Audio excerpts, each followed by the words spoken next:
11 अगस्त 1908 सुबह के 6 बज रहे थे।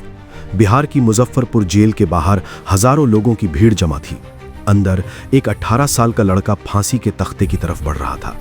उसके हाथों में हथकड़ी थी, लेकिन चेहरे पर डर का एक कतरा भी नहीं था। जल्लाद ने जब उसके गले में फंदा डाला तो वो लड़का रोया नहीं, गिड़गिड़ाया नहीं, वो मुस्कुरा दिया।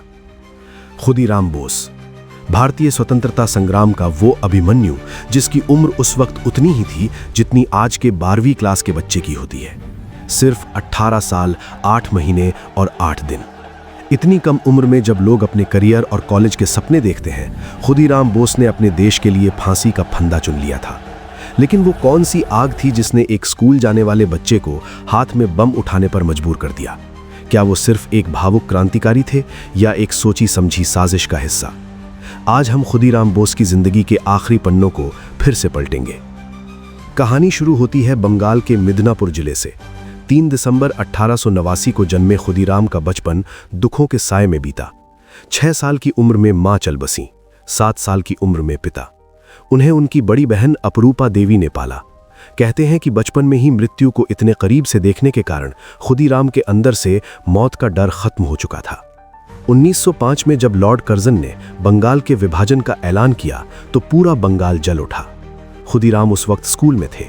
इस दौरान वो श्री अरविंदो और सिस्टर निवेदिता के भाषणों से इतने प्रभावित हुए कि उन्होंने अपनी पढ़ाई छोड़ दी और गुप्त क्रांतिकारी संगठन अनुशीलन समिति में शामिल हो गए। ये कोई गांधीवादी सत्याग्रह नहीं था, ये खून के बदले खून वाली विचारधारा थी।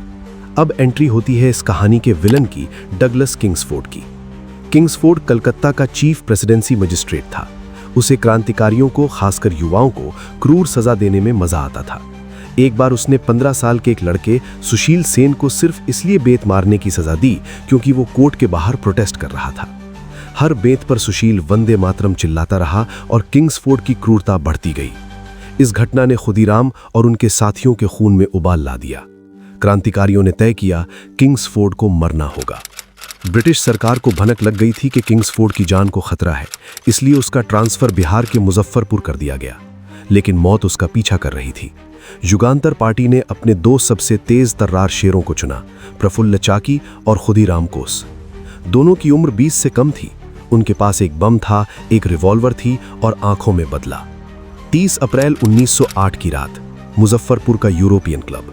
खुदीराम और प्रफुल्ल एक पेड़ के पीछे छिपे थे।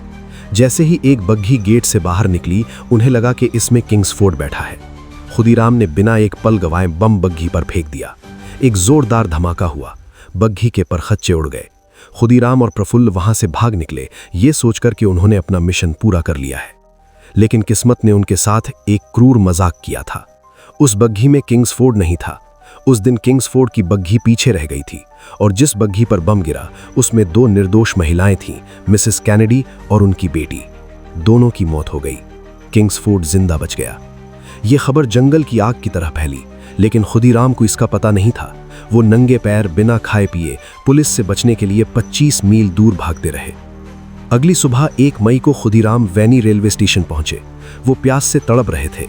जैसे ही वो पानी पीने के लिए एक दुकान पर रुके, वहां मौजूद 2 पुलिस वालों ने उन पर शक कर लिया। खुदीराम की धूल से सनी हालत और थका हुआ चेहरा गवाही दे रहा था। जैसे ही पुलिस ने उन्हें पकड़ा, खुदीराम ने अपनी रिवॉल्वर निकालने की कोशिश की, लेकिन वो पकड़े गए। उनकी जेब से 37 राउंड गोलियां और एक नक्शा मिला। दूसरी तरफ उनके साथी प्रफुल्ल चाकी भी मोकामा स्टेशन पर पुलिस से घिर चुके थे, लेकिन प्रफुल्ल ने कसम खाई थी कि वो अंग्रेजों के हाथ नहीं आएंगे। उन्होंने अपनी रिवॉल्वर से खुद को गोली मार ली और शहीद हो गए। अब खुदीराम अकेले बचे थे। मुकदमा शुरू हुआ। जज कॉन्डॉफ के सामने खुदीराम को पेश किया गया।